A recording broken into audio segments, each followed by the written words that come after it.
तो work energy and power के इस चैप्टर में आपका स्वागत है।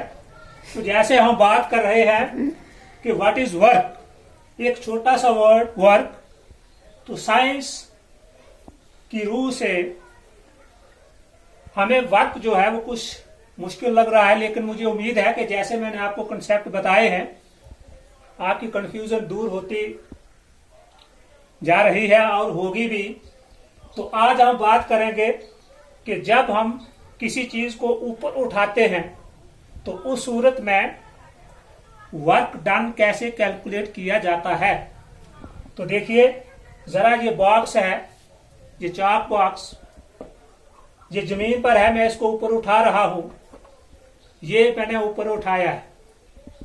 तो इस सूरत में किसी भी चीज को जब हम लिफ्ट करते हैं वर्टिकली अपवर्ड, ऊपर की ओर, तो how we can calculate the work done in such situation. तो जहां पे मान लो ये बॉक्स है जो जमीन पे पड़ा हुआ है, जरा इधर गौर कीजिए। इस बॉक्स को मैंने उठाया और उठा के ले गए हम इस पॉइंट पर, कैसे जी। अब इस बॉक्स को, इस बॉडी को जो ऊपर उठाया तो हमने काम किया, वर्क डन हुआ। और ये जो वर्क डन हुआ, ये जो सारा वर्क डन है, it is against the gravity. ये सारा जो हमने वर्क किया है ये ग्रेविटी के ऑपोजिट किया, हमने उसके खिलाफ किया। क्यों? क्योंकि किसी भी चीज को जब हम ऊपर उठाते हैं तो हमें उसके लिए फोर्स लगाना पड़ता है, या फिर हम इस चीज को ऐसे अगर मैं छोड़ देता हूं तो ये वापस जमीन पर आ जाएगी। ये आप देखते हैं कि ये एक फैक्ट है कि कोई भी चीज जो है वो वापस जमीन पे ही गिरती है। किसी चीज को हम ऊपर फेंकते हैं तो वो वापस जमीन पे आती है। तो ये जो हर चीज जो एवरीथिंग जमीन पर वापस आती है टूवर्ड्स द अर्थ, ये ही जो है ये ग्रेविटी है। आप समझ गए कि मैं आपको क्या अंडरस्टैंड करवाना चाहता हूं। जैसे मैंने कहा कि ये जो वर्क डन है, किसी चीज को हम लिफ्ट करते हैं तो work done in this situation is against the gravity. Gravity means natural force in the earth that pulls everything towards its surface, तो that is gravity। तो जमीन जो है हर चीज को अपनी ओर खींचती है, और इसकी ये जो कैपेसिटी है, ये जो फोर्स है, इसको ग्रेविटी कहा गया है। तो इस सूरत में जब हम चीज को ऊपर उठाते हैं तो work done is against gravity, आप समझ गए।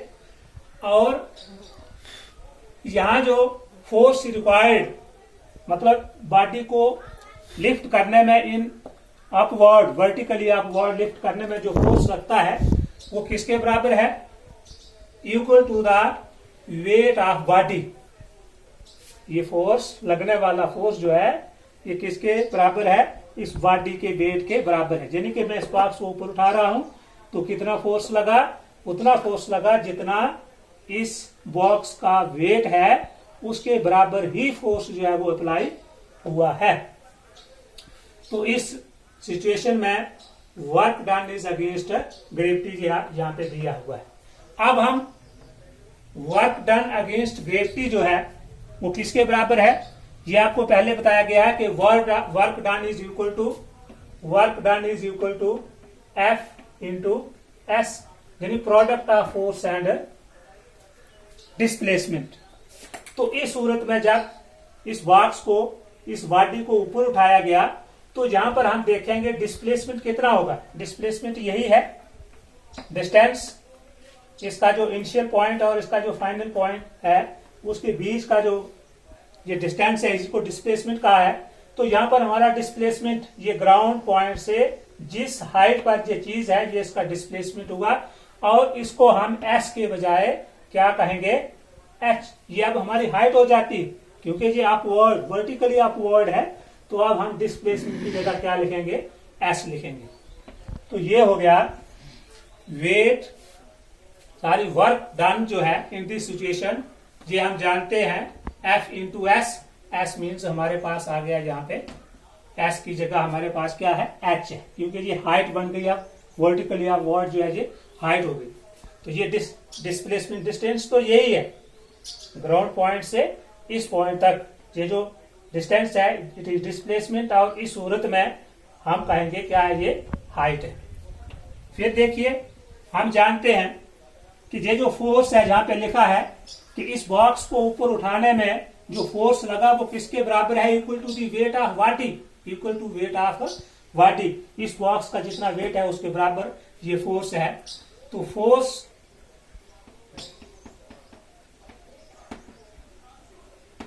वेट ऑफ बॉडी, और वेट ऑफ बॉडी जो है आप ये भी जानते हैं, एक और डेफिनेशन जरा याद कीजिए, सेकंड लॉ ऑफ मोशन, जिसमें न्यूटन ने ये हमें दिया है कि force is equal to product of mass and acceleration, mass into acceleration ma।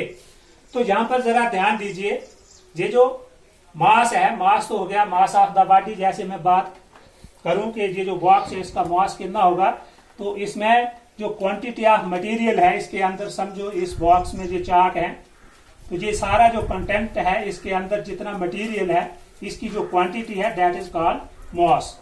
और वेट क्या हो गया, वेट हो गया जो जमीन जो जिस फोर्स के साथ एवरी मास को अपनी ओर खींचती है दैट इज उसका हो गया वेट। तो ये फोर्स के बराबर ही है, वेट जो है वो फोर्स के बराबर है। तो जहां मास आप समझ गए, मास ऑफ द बॉडी, और ये जो एक्सेलेरेशन है यहां पर इस सूरत में क्या होगा, एक्सेलेरेशन क्या हमारे पास जी, जी मीन्स जी क्या हो गया हमारे पास, acceleration due to gravity, acceleration due to gravity. अब हम एक ही जगह जहां पे जी लिख सकते हैं, क्योंकि जी जो है जी एक्सेलेरेशन हुआ है, एक्सेलेरेशन किसकी वजह से हुआ है, due to the force of earth, natural force of earth की वजह से इसमें एक फोर्स जो है वो पैदा हुआ है, एक्सेलेरेशन हुआ है, मतलब वेलोसिटी जो है इसकी चेंज हुई है। इस चीज को जब हमने ऊपर उठाया तो दैट इज जी। हम एक ही जगह क्या लिख सकते हैं, जी। तो अब हम यहां लिखेंगे, शायद आपको क्लियर हो गया कि एफ हो गया हमारे पास M A into S, displacement means H, जहां पे डिस्प्लेसमेंट एच है। तो work done in this situation M, ये जो वेट है, वेट ऑफ द बॉडी हम लिख लेंगे एम जी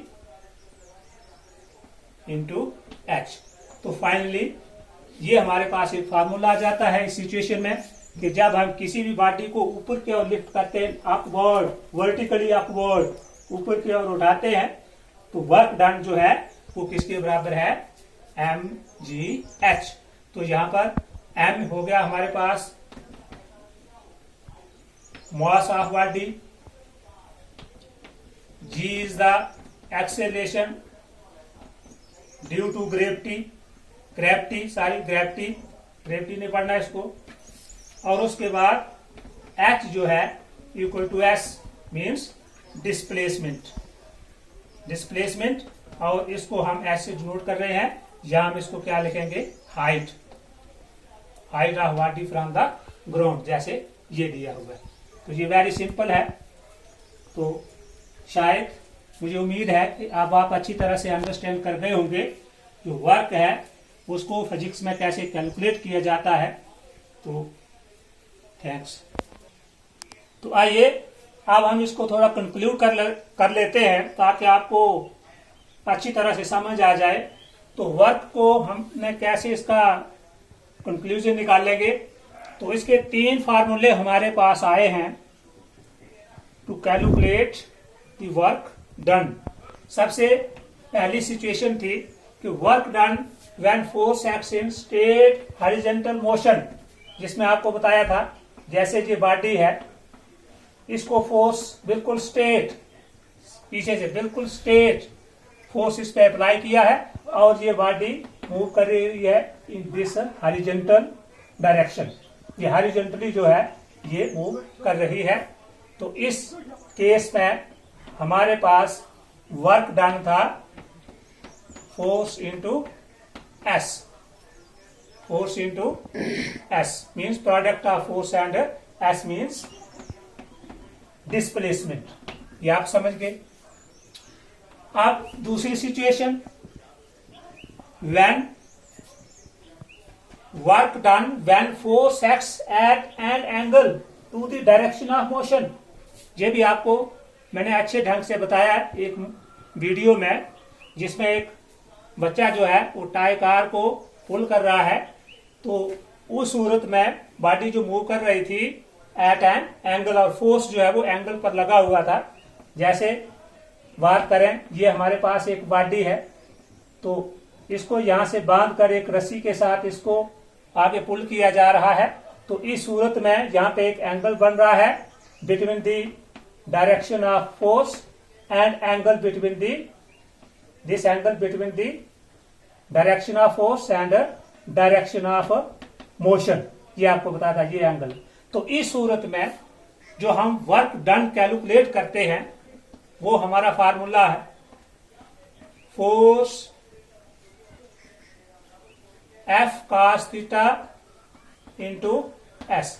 ये जो F cos थीटा है, क्योंकि इस सूरत में जब फोर्स अप्लाई किया जाता है एट एन एंगल, किसी भी एंगल पर एंगल कोण बनाता हुआ फोर्स जो उस पर लगता है, तो जहां पर जो इस केस में जो फोर्स लगता है वो सारे का सारा फोर्स इस बॉडी को पुल करने में यूटिलाइज नहीं होता है, बल्कि उस फोर्स का कुछ कंपोनेंट, जिसको हॉरिजॉन्टल कंपोनेंट ऑफ फोर्स हमने कहा था, कुछ फोर्स जो है वो अप्लाई होता है और ये बॉडी जो है वो मूव करती है टू सर्टेन डिस्टेंस, जिसको डिस्प्लेसमेंट कहते हैं। तो इस सूरत में हमने जहां पर बढ़ने वाला जो एंगल है उसको थीटा बताया था, और ये हमेशा cos थीटा होता है। तो इस सूरत में जो वर्क डन कैलकुलेट किया जाता है वो फोर्स F और cos थीटा, जहां पर बढ़ने वाला एंगल कोई भी एंगल हो, जितने डिग्री का भी है, 30 डिग्री का है, 60 का है, 45 का है, 90 का भी बन सकता है। शर्त यह है कि अगर 90 का बनेगा तो वर्क डन जो है वो 0 होगा, ये आपको बता दिया गया है। और इसको मल्टीप्लाई किया जाता है फोर्स को यहां पर बढ़ने वाला एंगल इंटू एस, ये जो डिस्प्लेसमेंट है ये हो गया। अब तीसरा जो अभी मैंने आपको बताया कि work done when force acts against gravity. तो ये इस सूरत में है जब हम किसी भी चीज को लिफ्ट करते हैं वर्टिकली अपवर्ड। जैसे ये लाइन है, दिस इज हॉरिजॉन्टल लाइन, और अगर हम इसको ऐसे करें, ये खड़ी लाइन जो है ये हो गई वर्टिकली।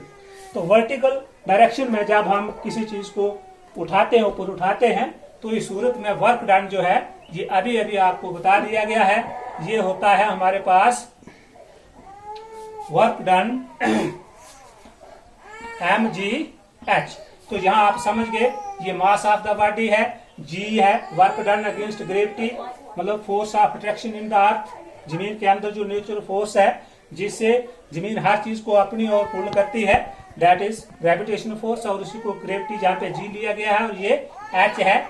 अब हमने s की जगह जहां पे h लिया, क्योंकि अपवर्ड डायरेक्शन में जो डिस्टेंस है उसको हम हाइट कहते हैं। तो h क्या हमारे पास हाइट। ये तीन हमारे पास फार्मूले जो हैं वो आ जाते हैं। तो इनको न्यूमेरिकली जो है वो मैं आपको बताऊंगा, इस पर कुछ न्यूमेरिकल प्रॉब्लम्स जो है नेक्स्ट वीडियो में आपको बताऊंगा। थैंक्स।